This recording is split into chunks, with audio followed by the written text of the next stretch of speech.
Hello everyone, welcome to PhD Jobs and Admissions. This is Ankita Sood and students, आज की ये video बहुत ही ज़्यादा इम्पॉर्टेंट वीडियो है क्योंकि इसमें हम लोग डिस्कस करने वाले हैं रिसर्च मैथडोलॉजी के most important multiple choice questions. So ये हमारा लेक्चर 12 है रिसर्च मैथडोलॉजी के ऊपर and this video is very important for your upcoming CSJMU Kanpur universities PhD entrance exam 2022. So इस एग्ज़ाम की डेट फाइनल हो चुकी है. ये एग्ज़ाम 2 मई 2022 को होने वाला है एंड इसी के साथ मैं आप लोगों को बता दूं कि आप लोगों के PhD एंट्रेंस एग्जाम में पेपर पैटर्न को 2 सेक्शंस में डिवाइड किया जाता है, that is paper 1 and paper 2. So paper 2 जो है आप लोगों का सब्जेक्ट सेंट्रिक पेपर होता है एंड पेपर 1 होता है कॉमन पेपर जिसमें कि रिसर्च मैथडोलॉजी के क्वेश्चंस पूछे जाते हैं.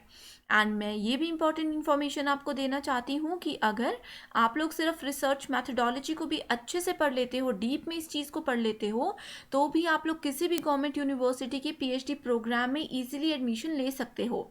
सो आप लोगों की इसमें हेल्प करने के लिए हम आपके लिए लेकर आए हैं फुल सिलेबस अपडेटेड नोट्स जिसमें रिसर्च मैथडोलॉजी के हर एक इम्पॉर्टेंट एंड एक्सपेक्टेड टॉपिक को कवर किया गया है एंड हाईलाइट किया गया है. 10 फुल सिलेबस मॉक टेस्ट यानी कि रिसर्च मैथडोलॉजी के हर एक टॉपिक पे आपको सेपरेट मॉक टेस्ट मिलेगा. मोस्ट एक्सपेक्टेड MCQ सीरीज जिसमें हम आपको देते हैं 1000+ MCQs in the form of PDF on research methodology. तो ये 1000+ MCQs में most important and most expected questions को कवर किया गया है.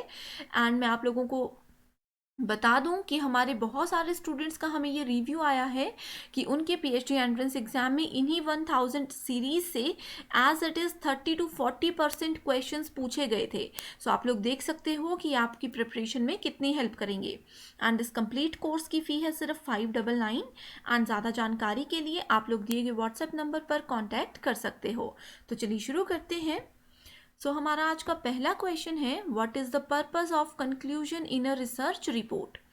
सो यहाँ पे बोला गया है कि रिसर्च की जो हमारी फाइनल रिपोर्ट होती है उसमें जो हम कंक्लूजन को ऐड करते हैं उसका क्या पर्पस होता है.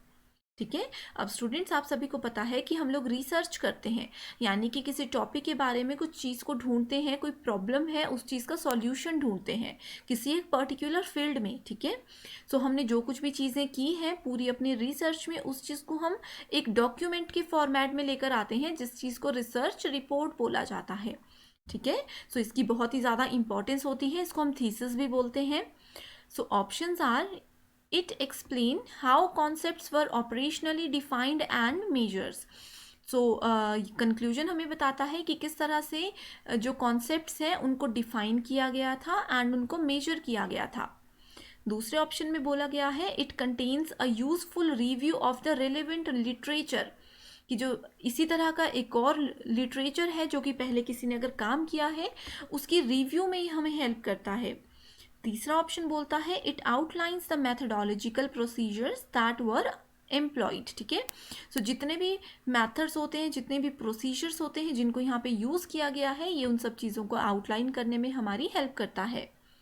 नेक्स्ट ऑप्शन है, it summarises the key findings in relation to the research questions, यानी कि जो भी हमारे रिसर्च का क्वेश्चन था, जो भी हमारी प्रॉब्लम थी, ठीक है, उसकी जो की फाइंडिंग्स है, जो भी हमने सॉल्यूशन ढूंढे हैं उसके बीच में रिलेशन को ये यहाँ पे समराइज करने में हमारी हेल्प करता है. ठीक है, सो आप लोगों को रिसर्च रिपोर्ट भी मैंने बता दिया, कंक्लूजन का मीनिंग आप सभी को पता होगा. सो ये क्वेश्चन बहुत ही ईजी एंड एक्सपेक्टेड क्वेश्चन है फॉर दिस अपकमिंग एग्जाम. सो यहाँ पे पहले तो मैं आप लोगों को बता देती हूँ कि कंक्लूजन होता है जो फाइनल हम डिसीजन लेते हैं. ठीक है, सो यहाँ पे जो भी ऑपरेशंस हुए हैं उनको डिफाइन करने से कोई भी मतलब नहीं है. एंड ये जो रिलेवेंट लिटरेचर की बात की गई है ये होता है रिलेटेड टू बिब्लियोग्राफी. ठीक है, ये होता है related to bibliography. So methodology and procedures का भी कंक्लूजन में कोई मतलब नहीं होता. कंक्लूजन का मतलब होता है कि पूरे रिसर्च में हम लोगों ने क्या काम किया, क्या हमारी प्रॉब्लम थी, क्या हमारा सॉल्यूशन आया है, उस चीज़ को यहाँ पे प्रेजेंट करते हैं हम कुछ वर्ड्स में, कुछ थोड़े से वर्ड्स में, यानी कि ज़्यादा एक्सप्लेन नहीं करते. ठीक है, that is called conclusion. Next question is, which of the following is not a type of qualitative interview. तो मैं आप लोगों को बहुत बार बता चुकी हूँ कि क्वांटिटेटिव एंड क्वालिटेटिव से डायरेक्ट क्वेश्चन ज़रूर पूछे जाते हैं. ठीक है, सो यहाँ पे नॉट अ टाइप की बात की गई है. पहला ऑप्शन है unstructured interview, oral history interview, structured interview या फिर फोकस ग्रुप इंटरव्यू। सो क्वालिटेटिव में कौन सा जो है टाइप नहीं होता है, दैट इज स्ट्रक्चर्ड इंटरव्यू। ठीक है, बाकी सभी जो हैं ये तीनों के तीनों क्वालिटेटिव के ही टाइप्स होते हैं। ठीक है, next question is the two important components of research responsibility are. So जब हम लोग रिसर्च करते हैं तो हमारे ऊपर बहुत सारे रिस्पॉन्सिबिलिटीज़ होती हैं। सो यहाँ पे दो इम्पॉर्टेंट रिस्पॉन्सिबिलिटीज़ की बात की गई है, जिसमें से कि पहली बताई गई है सिंसियरिटी इन वर्क। ठीक है, यानी कि अपना वर्क जो है वो हम सिंसियरिटी से करें, जितना हमारा रिजल्ट आया है उतना ही हम वहाँ पे लिखें, अपनी तरफ से कुछ भी चीज़ें ऐड नहीं कर सकते हैं। दूसरा है अवॉइडिंग व्हाट। ठीक है, किस चीज़ को हमें अवॉइड करना चाहिए। पहला ऑप्शन है plagiarism, writing the thesis, research techniques and confidentiality. So plagiarism का मतलब होता है डुप्लीकेट डेटा। ठीक है, राइटिंग द थीसिस यानी कि जो थीसिस हम लिखते हैं रिसर्च में, क्या हम उसको लिखना अवॉइड कर दें, तो ये तो ऑप्शन हो ही नहीं सकता। थीसिस राइटिंग तो एक मेजर रोल प्ले करता है रिसर्च में। ठीक है, रिसर्च की टेक्निक्स, इनको तो अगर हम फॉलो ही नहीं करेंगे, रिसर्च की टेक्निक्स को ही अगर हम लोग अवॉइड कर देंगे तो क्या रिसर्च करेंगे हम, क्या हमारी फाइंडिंग्स हमें मिल पाएंगी, बिल्कुल भी नहीं मिल पाएंगी। ठीक है, नेक्स्ट है कॉन्फिडेंशियलिटी। सो कॉन्फिडेंशियलिटी जो है एक ऐसा पॉइंट है जो कि रिसर्च एथिक्स के अंदर आता है। ये हमारे रिसर्च के टाइम पर हमें हमेशा इस पे फोकस रखना ही चाहिए। ठीक है, लेकिन हम इसको अवॉइड नहीं कर सकते, हमें जो है अवॉइड करना चाहिए सिर्फ plagiarism, that is in option number 1। ठीक है, यानी कि अगर मान लीजिए मेरा टॉपिक है ABC जिस पे मैं रिसर्च करने वाली हूँ। ठीक है, इसी टॉपिक पे ऑलरेडी 2015 में किसी पर्सन ने रिसर्च किया था। तो अगर इनकी कोई फाइंडिंग्स है, इनके कोई सॉल्यूशन है, इनके कोई इंटरव्यू के रिजल्ट्स हैं, इसको मैं अपनी थीसिस में एज इट इज़ कॉपी कर दूं, इसको बोला जाता है प्लेगरिज्म। ठीक है, सो रिसर्च एथिक्स के अकॉर्डिंग हम लोग किसी की भी फाइंडिंग्स को, किसी की भी डेटा को एज इट इज़ कॉपी नहीं कर सकते। अगर करना भी हो तो इसकी कंडीशन होती है कि हमें यहाँ पे मेंशन करना पड़ेगा कि हमने ये चीज़ जो है इस 2015 में इस राइटर की थीसिस से जो है कॉपी पेस्ट किया है, यानी कि उनको क्रेडिट देना पड़ता है, तभी हम ये चीज़ें ऐड कर सकते हैं। विदाउट उनकी इन्फॉर्मेशन या विदाउट उनको क्रेडिट दिए किसी भी चीज़ को अपनी फाइल में ऐड करना, दैट इज़ कॉल्ड प्लेगरिज्म, जो कि एक बहुत बड़ा क्राइम हम इसको बोल सकते हैं रिसर्च के टर्म्स में। ठीक है, next question is which of the following is the first step in starting the research process. तो अब जैसे कि आप सभी PhD की तैयारी कर रहे हो, ठीक है, सो PhD की तैयारी करते हुए आप सभी को पता है कि अब आपको रिसर्च करनी होगी।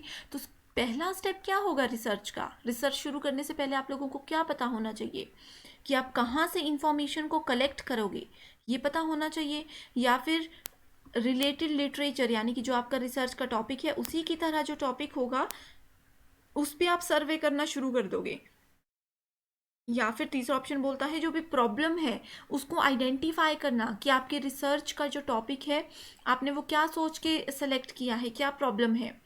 लास्ट ऑप्शन बोलता है searching for solution of the problem, कि अभी तक हमें पहला स्टेप यही है कि पहले ही प्रॉब्लम का सॉल्यूशन ढूंढने लग जाओ। ठीक है, तो इस ऑप्शन को तो हम पहले ही एलिमिनेट कर देंगे, क्योंकि जब तक हमारे पास प्रॉब्लम ही नहीं होगी तब तक हम लोग सॉल्यूशन कैसे ढूंढ सकते हैं। ठीक है, रिलेटेड लिटरेचर का भी हम सर्वे करेंगे ज़रूर, लेकिन ये फर्स्ट स्टेप में नहीं आता। ठीक है, पहले हम लोगों को प्रॉब्लम पता होनी चाहिए, हम लोगों को चीज़ पता होनी चाहिए, हमें अपना टॉपिक पता होना चाहिए। ठीक है, तो यहाँ पे राइट आंसर है option number 3। Next question is what do you mean by synopsis of a research project. So research project में जैसे कि हमारे पास अभी हमने पढ़ा कंक्लूजन होता है, वैसे ही एक चीज़ होती है सिनॉप्सिस। उसका क्या मतलब होता है। सिनॉप्सिस हमारी रिसर्च का एक ब्लूप्रिंट होता है। ठीक है, ये एक्सट्रैक्ट करता है from research observations, it is a plan of the research, या फिर it is a summary of findings of the research. तो सिनॉप्सिस से इसी तरह के क्वेश्चंस हमेशा पूछे जाते हैं। सो इसका राइट आंसर होगा हमारे पास ऑप्शन नंबर 4, यानी कि सिनॉप्सिस क्या करते हैं, हमारी जो रिसर्च है, हमने अपनी रिसर्च में क्या किया, क्या प्रॉब्लम थी, उसका क्या सॉल्यूशन आया, उस चीज़ की समरी हम यहाँ पे देते हैं, किसमें, सिनॉप्सिस में। तो ये भी एक मेजर रोल प्ले करता है हमारे रिसर्च के प्रोजेक्ट में। ठीक है, सो ये थे हमारे आज के 5 क्वेश्चंस जो कि मोस्ट एक्सपेक्टेड क्वेश्चंस हैं। एंड मैं ये भी आप लोगों को बताना चाहती हूँ कि ज़रूरी नहीं है as it is question exam में पूछे जाएं। सो इसीलिए मैंने सभी ऑप्शंस को भी डिटेल में बताया है, सो दैट अगर कोई भी क्वेश्चन थोड़ा सा ऊपर नीचे करके पूछा जाता है स्टेटमेंट्स को, तो आप लोग ईजिली उसका आंसर दे सकते हो। सो अगर आप लोगों को ये वीडियो पसंद आई है, आप लोगों को ये कॉन्सेप्ट समझ आया है, तो आप कमेंट करके हमें बता सकते हो। सो आज के लिए सिर्फ इतना ही, and I wish you all the very best. Thank you so much for watching this video.